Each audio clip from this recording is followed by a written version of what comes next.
Good afternoon dear students. पिछली video में technical issue के कारण वीडियो कंप्लीट नहीं हो पाई थी। चलिए आज की वीडियो में आगे देखते हैं।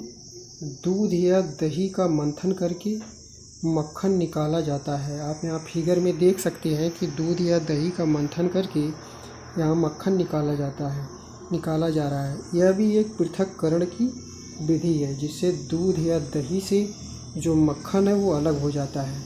ऐसा करना सरल प्रतीत होता है, परंतु यदि पृथक किए जाने वाले पदार्थ आम या अमरूद की तुलना में बहुत छोटे हों तो उन्हें पृथक करने के लिए क्या करना होगा। कल्पना कीजिए, यदि आपको रेत और नमक के मिश्रण से भरा कोई गिलास दिया जाता है तो मिश्रण से रेत के कणों को हाथ से बीन कर पृथक करने की सोचना भी असंभव है। स्टूडेंट्स, जैसा कि आप जानते हैं कि यदि आपको रेत और नमक से मिला हुआ मिश्रण दे दिया जाए तो उसमें से आपको नमक को बीन कर अलग कर पाना काफ़ी असंभव हो जाएगा। परंतु पहेली यह जानना चाहती है कि ऐसे पदार्थों को पृथक करने की हमें आवश्यकता ही क्यों होती है। स्टूडेंट्स, आप जानते हैं कि ऐसे पदार्थों को हमें अलग करने की आवश्यकता इसलिए होती है कि जो उपयोगी पदार्थ होते हैं हम उसको अलग करते हैं और अनुपयोगी पदार्थों को अलग कर देते हैं। आइए क्रियाकलाप नंबर 1 में देखते हैं। साड़ी 5.1 के कॉलम 1 में पृथक्करण के कुछ प्रक्रम दिए गए हैं। पृथक करने का उद्देश्य तथा अवयवों को पृथक करने के ढंगों को कॉलम 2 तथा 3 में दिया गया है। तथापि कॉलम 2 तथा 3 में दी गई सूचना अव्यवस्थित हो गई है। क्या आप प्रत्येक प्रक्रम का उसके उद्देश्य तथा पृथक्कृत अवयवों के उपयोग के ढंग से मिलान कर सकते हैं? तो चलिए आइए देखते हैं कि 5.1 में हमको क्या दिया हुआ है। तो यहाँ पर आप देख सकते हैं कि हम पदार्थों को पृथक क्यों करते हैं, और आगे दिया है कि पृथक्करण प्रक्रम। ये पृथक्करण प्रक्रम में क्या क्या है, उद्देश्य जिसके लिए हम पृथक्करण करते हैं, और यहाँ पर दिया है कि पृथक्कृत अवयवों को हम क्या करते हैं। ऐसा चावल से पत्थरों को पृथक करना। चावल से जब हम पत्थरों को पृथक करते हैं तो हम जो हानिकारक अवयवों अथवा अशुद्धियों को दूर कर देते हैं। हानिकारक अवयव जो होते हैं, जो अशुद्धि होती है, उसको दूर कर देते हैं, और हम जो दूर करते हैं और हम ठोस अवयव को फेंक देते हैं। इसी तरह से मक्खन प्राप्त करने के लिए दूध का मंथन, तो इसमें दो भिन्न परंतु उपयोगी पदार्थों को पृथक करना, और हम दोनों अवयवों का उपयोग करते हैं। और इसी तरह से चाय की पत्तियां पृथक करना। चाय की पत्तियों को पृथक करते हैं तो जो उसमें अनुपयोगी अवयवों को दूर करना। अब उसमें चाय जो होता है वो उपयोगी होता है और चाय की पत्तियां अनुपयोगी होती है, तो हम अशुद्धियों को क्या करते हैं, फेंक देते हैं। अशुद्धियों को फेंक देते हैं। तो हम देखते हैं कि किसी पदार्थ का उपयोग करने से पहले हमें उसमें मिश्रित हानिकारक तथा अनुपयोगी पदार्थों को पृथक करने की आवश्यकता होती है। कभी कभी हम उपयोगी पदार्थों को भी पृथक करते हैं जिनकी हमें अलग से उपयोग करने की आवश्यकता होती है। पृथक किए जाने वाले पदार्थों के कणों के अमाप अथवा द्रव्य भिन्न हो सकते हैं। ये पदार्थों की 3 अवस्थाओं जैसे ठोस, द्रव और गैस में से कोई भी हो सकती है। इसलिए हम किन्हीं पदार्थों के ऐसे मिश्रण का पृथक्करण कैसे करते हैं जिनके गुणधर्मों में अत्यधिक भिन्नता है। तो आइए यहाँ नीचे देखते हैं कि पृथक्करण की विधियाँ। स्टूडेंट्स, पदार्थों के कणों और अमाप के अनुसार पृथक्करण की विधियाँ भी अलग अलग होती हैं। तो यहाँ पर हम देखेंगे, अब हम पदार्थों के पृथक्करण की कुछ साधारण विधियों का उल्लेख करेंगे। इनमें से कई विधियों का उपयोग आपने अपने दैनिक क्रियाकलापों में किया होगा। जैसे कि पहली विधि दी हुई है हस्तचयन। अब ये हस्तचयन क्या होता है, क्रियाकलाप नंबर 2 से समझेंगे।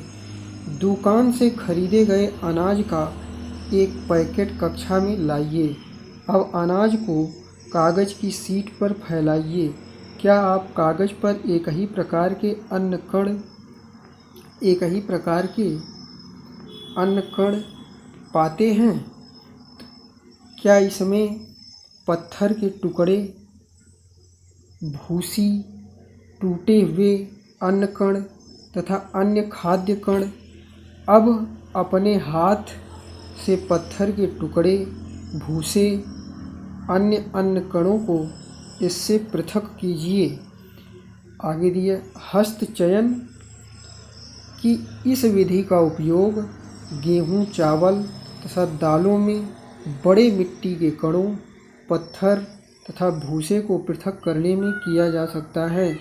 ऐसी अशुद्धियों की मात्रा प्रायः बहुत अधिक नहीं होती। ऐसी अशुद्धियों में हस्तचयन द्वारा पदार्थों को पृथक करना एक सुविधाजनक विधि लगती है। स्टूडेंट्स, आप जानते हैं कि चावल, दालों में मिट्टी के बड़े बड़े कण होते हैं जिसको आसानी से हाथ से बीनकर अलग किया जा सकता है, तो उसे हम हस्तचयन विधि कहते हैं। जैसा कि यहाँ चित्र में आप देख सकते हैं कि किसान जो है गेहूं से पत्थर के बड़े बड़े कंकड़ों को हाथ से अलग कर रहा है। इस विधि को हम हस्तचयन विधि कहते हैं। अगली विधि है थ्रेसिंग। आपने खेत अथवा खलिहानों में गेहूं या चावल की सूखी डंडियों के गट्ठर देखे होंगे। सूखे पौधों से अनाज को अलग करने से पहले धूप में सुखाया जाता है। प्रत्येक सूखे पौधे की डंडी पर अन्य कण लगे होते हैं। खेतों में रखे सैकड़ों गट्ठरों पर लगे अन्य कणों की संख्या की कल्पना कीजिए। किसान अन्य कणों को सूखे पौधों के इतने गट्ठरों से अनाज को कैसे पृथक करते हैं? स्टूडेंट्स, आपने गेहूं के मौसम में देखा होगा कि गेहूं जब पक के तैयार हो जाता है तो उसको उसकी डंठियों से कैसे अलग किया जाता है, हम इसे आगे जानेंगे। आमों तथा अमरूदों को वृक्षों से तोड़ा जा सकता है, परंतु अन्य कण आम और अमरूदों की तुलना में बहुत छोटे होते हैं, इसलिए इनको इनकी डंडियों से तोड़ना असंभव होगा। अन्य कणों को उनकी डंडियों से कैसे पृथक किया जाता है? सूखे पौधों की डंडियों से अन्य कणों अथवा अनाज को पृथक करने के प्रक्रम को थ्रेसिंग कहते हैं। इस प्रक्रम में डंडियों को पीटकर अन्य कणों को पृथक किया जाता है। कभी कभी थ्रेसिंग का कार्य बैलों की सहायता से भी किया जाता है। अत्यधिक मात्रा के अन्य कणों को डंडियों से पृथक करने के लिए थ्रेसिंग मशीनों का भी उपयोग किया जाता है। स्टूडेंट्स, यहाँ पर आपको एक डिफिनेशन प्राप्त हुई है जो कि है कि सूखे पौधों की डंडियों से अन्य कणों अथवा अनाज को पृथक्करण के जो प्रक्रम होता है उसी को हम थ्रेसिंग कहते हैं। तो अगली विधि का नाम है निष्पावन। ये निष्पावन क्या होता है, इसको हम क्रियाकलाप नंबर 3 से समझेंगे। सूखे रेत तथा लकड़ी के बुरादे अथवा सूखी पत्तियों के पाउडर का एक मिश्रण बनाइए। इस मिश्रण को